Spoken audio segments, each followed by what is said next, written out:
dog deck plays so many different 2-drop characters or less. Not being able to get one from the get-go is kind of insane. And here, Thiago just being able to play the Lady Family Dog in combination with the Ursula as well. Looks at the 2 cards that Fabian has in his hand, none of them being under the sea. Thiago's going to be pretty happy with that, I think. So information. So I mean, look, guys. Ursula is very, very good when you're able to trigger her ability, right? Where you look at the cards at your opponent's hand. If there's a song, you can discard it. But even if you don't discard anything, is an incredible trigger to have because it just gives you all the information you need, right? And Fabian here doing the exact same thing, playing that Ursula Deceiver from his side of the field, looks at Thiago's hand and goes, hey, look, there's no Undersea there as well. Yeah. So Both players are safe this round. Yeah, because they're no Undersea right now. So For now. Just for now. But Brian, can I ask you a question? Yes. Would you go for Ursula or the Mowgli? Okay, look, I mean, I've talked about this with my friends quite a fair bit, and I feel like Ursula here is a better choice. The reason being, you get to choose what song you can discard from your opponent's hand. Mowgli, your opponent chooses, right? So basically, initiative is on yourself if you're playing the Ursula versus playing the Mowgli, right? Here, Thiago does drop the first of the 2 Tramp Street Smart Dogs here. Gets 2 Lilos in the discard pile. Gonna feel pretty happy with that. I'm not surprised if we do see the Under the Sea. Double Tramp is insanely gross here. We'll look at the top, 7 cards in his deck. Which is a lot, and even without the 2 Tramps, you are actually able to, I believe, get to 8. Do you have 8 characters? Sorry, 8. Are you able to sing 8? I think so. Whoa, it's a free trap. It's 3 traps. You're looking through more than half your deck here. That is an insane turn coming out from Thiago. So gross. I mean, there's none under the sea, he discards. Yeah, I mean, surely he gets under the sea here, and yeah, Fabian here just packs it up. He knows. That's the moment you get under the sea. Oh my God. It's just game. I mean, look, this is 4.5 minute match. Yep. Oh, that is absolutely crazy. Being able to look through more than half of your deck. It's just 4 minutes, right? Yeah, and I'm speechless right now. And the triple tramp and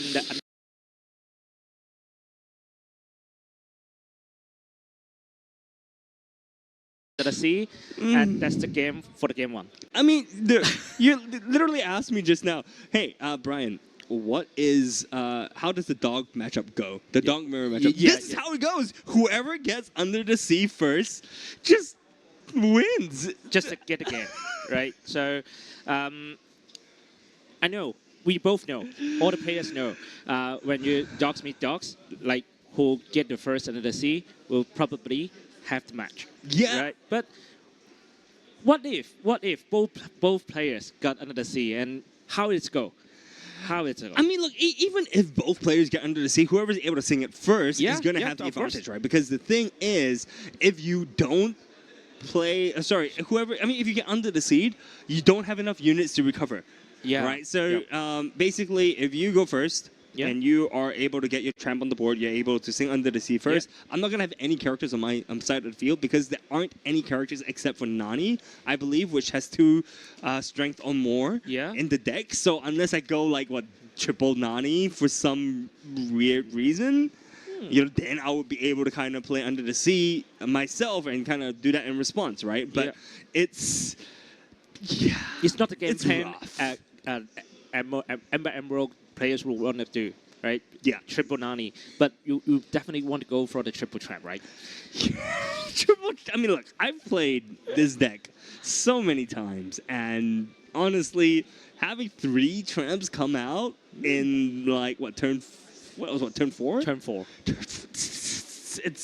It's hard. It's very hard to come by, but Thiago managed to pick that up, and as you can see, that is how the mirror goes. It's literally who sings Under the Sea, who is able to find Under the Sea, who is able to play Tramp, and who's able to sing it. If you're able to do all of the above, you win the dogs matchup. Yeah. So we are seeing the Emerald Dogs player going to try to build the game earlier and try to build a board and wait for the Under the Sea. What should players go to against the Sea Dogs? Against Sea Dogs, if you're able to get rid of their engine things like the Grandmother Willow, I think that would be extremely helpful here. Yeah, getting rid of that Grandmother Willow would be really good. Getting rid of any units without having to sacrifice your own units is going to be really, really clutch as well. If Dogs quest too early, they can't sing Under the Sea, they can't have their win condition, right? Yep. So here, Fabian going first, being able to have such a good start, being able to play two Bobby Zamerskis as well as the Grandmother Willow here. Fabian going to be pretty happy seeing that, discarding the Miss Park Avenue, passes it back over to Thiago. And I do want to make the call out, Anson, that the key difference in game number 1 that Thiago had against Fabian is the fact that he had Grandmother Willow. You know, Fabian did not have that, so he wasn't able to kind of put on pressure that quickly. I mean, yeah, the nanny trigger missing, of course, was another factor of Fabian not being able to do much in game number 1. But here in game number 2, I think the tables may have turned. Nope, I lied. It is a mirror Grandmother Willow. Thiago does not have a 1-drop to play, so that means that's one less character coming out from Thiago's side, but that also means Thiago has one more card in his hand. Yeah.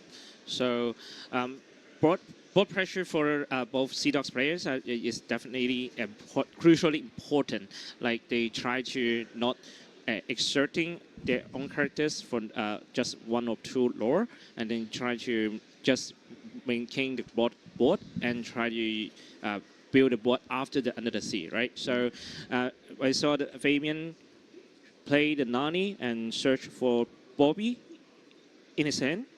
Did he take the Bobby? Yeah. He took the Bobby. Okay, very interesting, because, I mean, the options that he had there was really, really good, right? I mean, he had Grandmother Willows as another choice as well.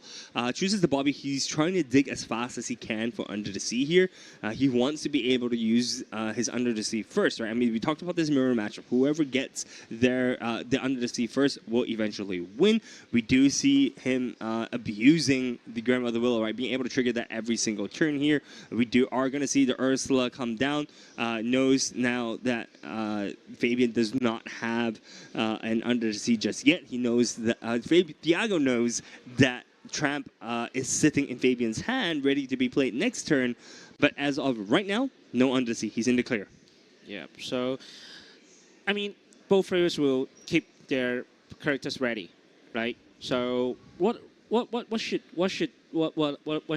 Fabian do right now? Ooh, hold on. Before that, do you want to make the call out that Thiago here played just, I think, the lady here, not having anything else. So that means he does not actually have the trap at the moment, and probably has some uninkables in his hand, opting to just pass it over to Fabian. Fabian digging very hard now, has his street smart dog on the field at the moment. Discards away 5 cards. We do see the Amber champion Mickey there. Oh, yep, no, we are going to see Under the Sea be playing right now. Under the Sea gets triggered. Thiago will bottom deck all his characters onto the field, and it's just going to be a pass.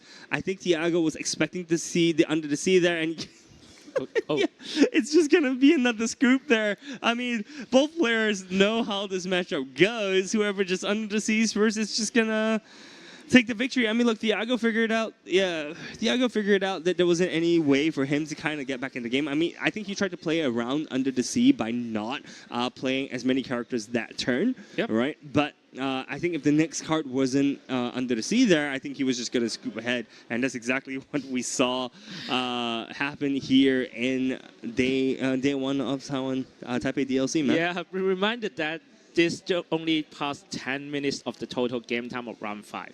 And that's how the Sea Dogs against Sea Dogs will do in our live stream table. I mean, it's so hard for you to come back from that, right? Yeah. I mean, I would almost say that this matchup is kind of decided by the dice roll. Yeah. right? Because whoever goes first in the first game will. Probably you will find the under the sea a little bit earlier than your opponent. Right? Yeah, so you're kind of favored going first in this exact matchup, right? And Yep. I think this is what I was a little bit afraid coming to today, right? Is seeing this kind of mirror, right? It's not exactly the most interactive, I think, kind of gameplay. It does take a little bit of skill sometimes to play dogs, right? I mean, you can't just play your dog's quest every turn and hope to win. You need to have the patience. You need to know when is the right time for you to quest. You Yep. also need to know if you don't get under the sea, how What do would you you win do? this mirror? Yeah, of Right? Do course. you start questing? When do you start questing?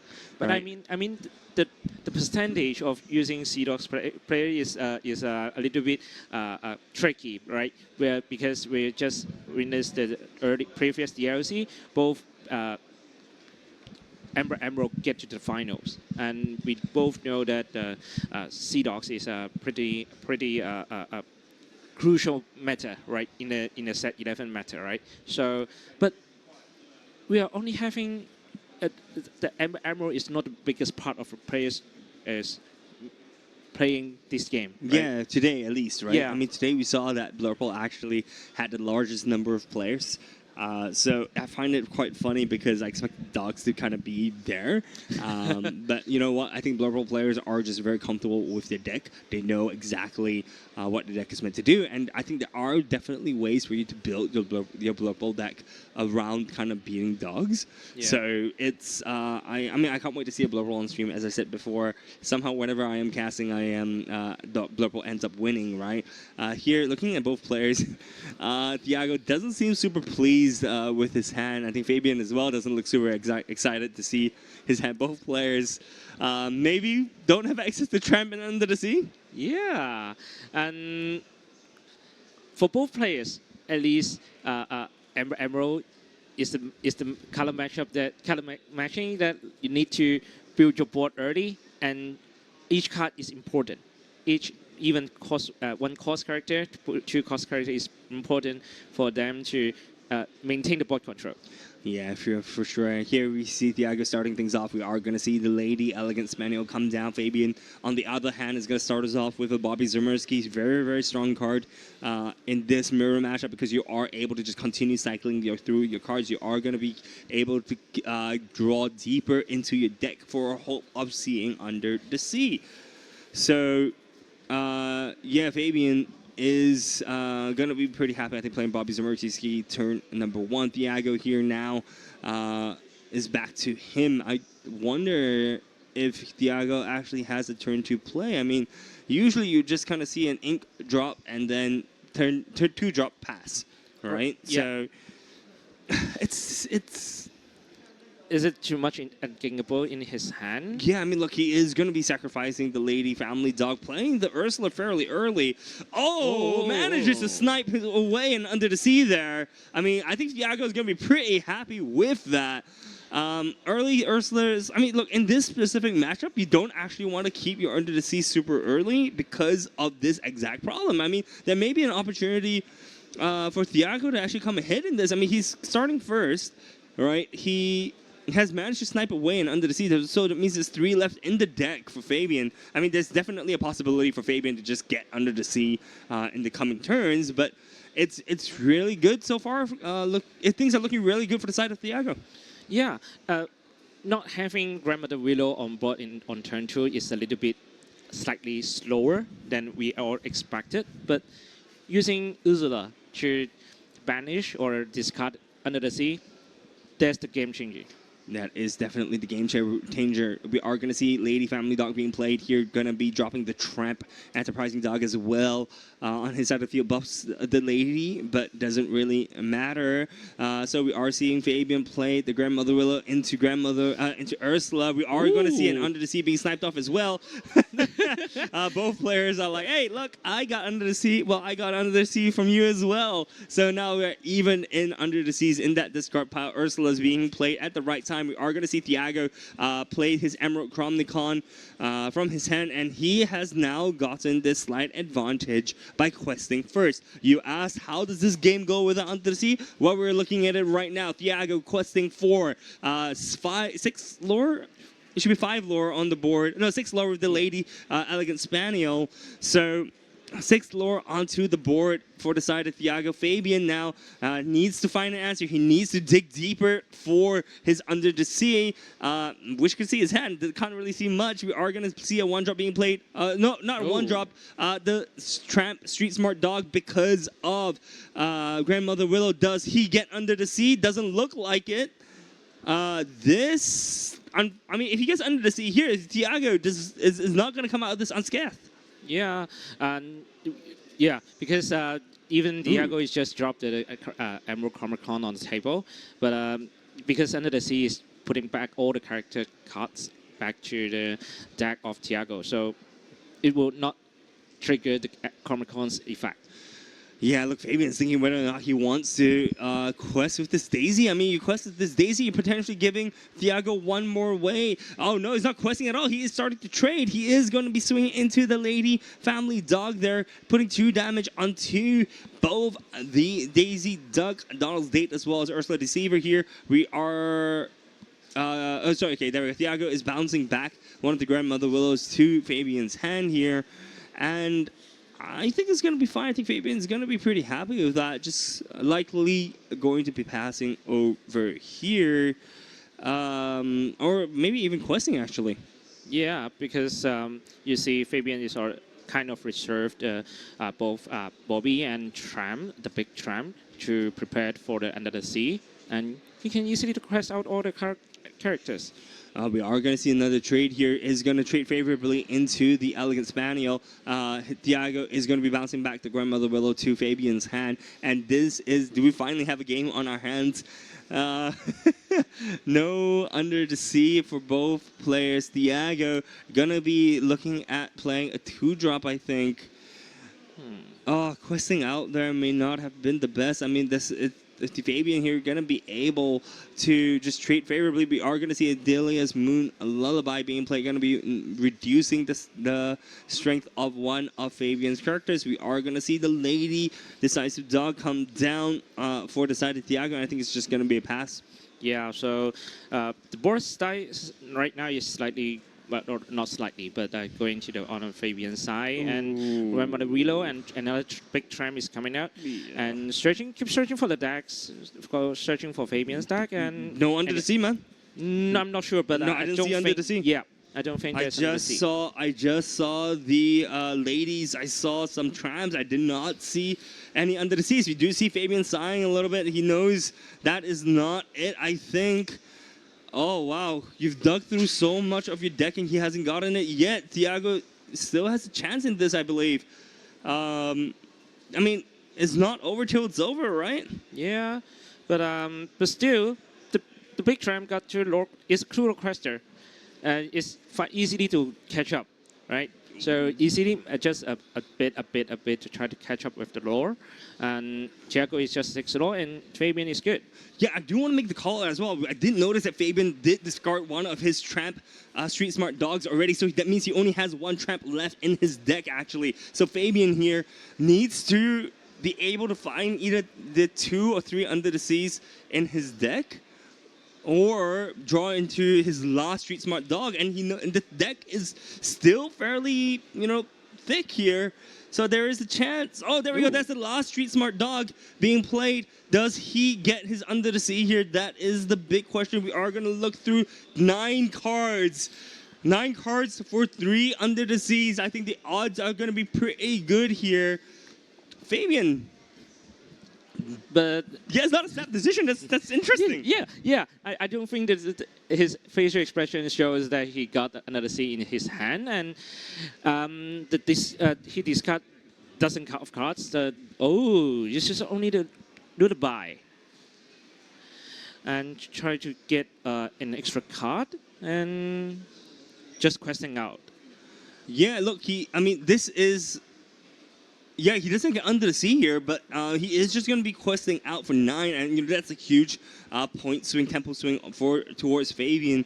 Fabian just going to be passing it over to Thiago. Thiago here, if he is able to find a Tramp, there is a good chance for him to potentially come back. I mean, he does have, I think, Oh, no, he doesn't have one more turn, actually. This is going to be the final turn, I think, that Thiago has. So he needs nothing short of a miracle here.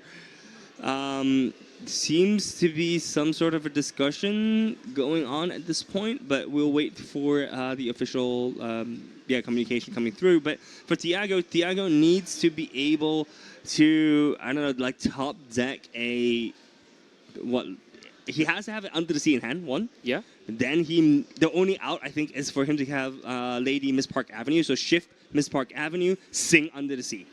Yes. Okay, so he gets the Bobby Zamersky. That's going to be game. It was not under the sea. It was not Miss Park Avenue there. There was nothing else that Thiago could do. And look, Thiago just didn't have any Bobby Zamerskys or any of his filter cards to go through his deck.